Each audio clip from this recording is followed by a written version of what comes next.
Tahta berganti, pilihan tetap sama. Shalom saudara terkasih, Tuhan menegur Baesa melalui Nabi Yehu bin Hanani karena ia hidup dalam dosa dan menyesatkan Israel. Namun Baesa tidak bertobat, ia mati dan tahta jatuh kepada anaknya Ela. Ela memerintah singkat. Dalam kelalaian dan mabuk, ia dibunuh oleh Zimri, panglimanya sendiri. Zimri memusnahkan seluruh keluarga Baesa, menggenapi firman Tuhan. Tetapi kekuasaannya hanya 7 hari. Saat kalah, ia membakar istana dan mati bersama kekuasaannya. Bangsa Israel kemudian terpecah. Sebagian mengikuti Tibni, sebagian mengikuti Omri. Omri akhirnya menjadi raja, tetapi ia tetap melakukan yang jahat di mata Tuhan. Lalu muncul Ahab, anak Omri. Alkitab mencatat, ia melakukan kejahatan lebih besar daripada semua raja sebelumnya. Takhta terus berganti, tetapi dosa tetap dipelihara, sehingga bangsa itu semakin jauh dari Tuhan. Pesannya bagi kita, perubahan jabatan atau keadaan tidak otomatis memperbarui hati. Jika dosa lama tetap dipertahankan, arah hidup kita tidak akan berubah. Takhta bisa berganti, keadaan bisa berubah, hati kita harus berubah mengikuti teladan Kristus. Allah memelihara. Shalom saudara terkasih. Dalam 1 Raja-Raja pasal 17, kita melihat bagaimana Tuhan memelihara Nabi Elia di masa kekeringan dan kelaparan. Ketika tidak ada hujan, Tuhan tetap menyediakan melalui burung gagak yang memberi makan Elia dan melalui seorang janda di Sarfat yang hanya memiliki segenggam tepung dan sedikit minyak. Secara manusia, keadaan mereka mustahil. Namun ketika Elia taat pada perintah Tuhan dan sang janda memilih percaya meski dalam kekurangan, Tuhan menunjukkan kuasa-Nya.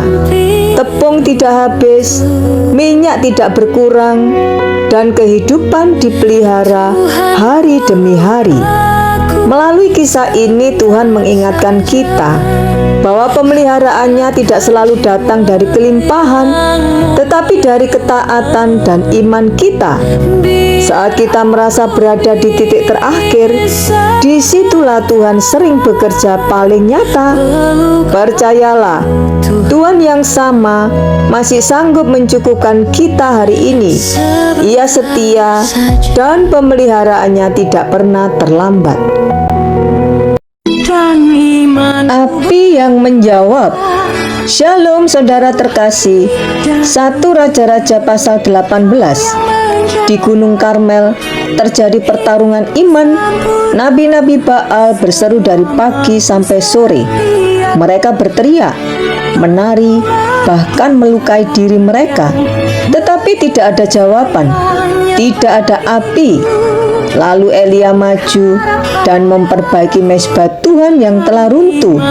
Ia bahkan menyiram korban dengan air, membuat semuanya mustahil untuk terbakar.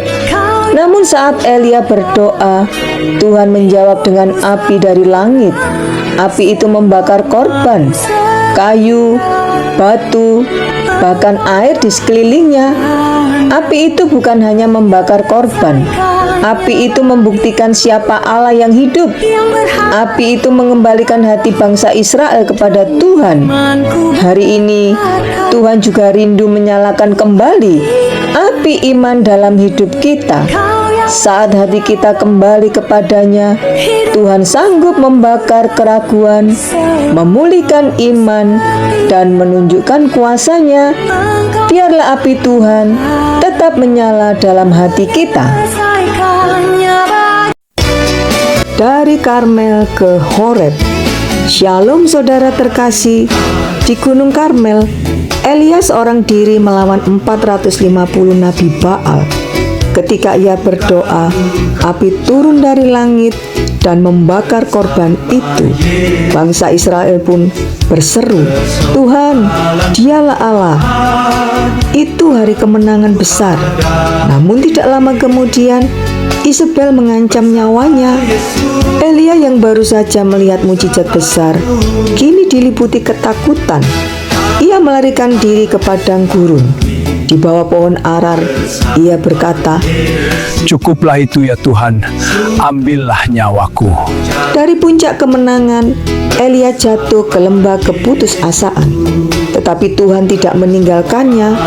Di padang gurun, Tuhan memberi roti dan air, sehingga Elia kuat berjalan 40 hari 40 malam sampai ke Gunung Horeb. Di Horeb, Tuhan tidak hadir dalam angin besar, bukan dalam gempa, bukan dalam api, melainkan dalam suara yang lembut.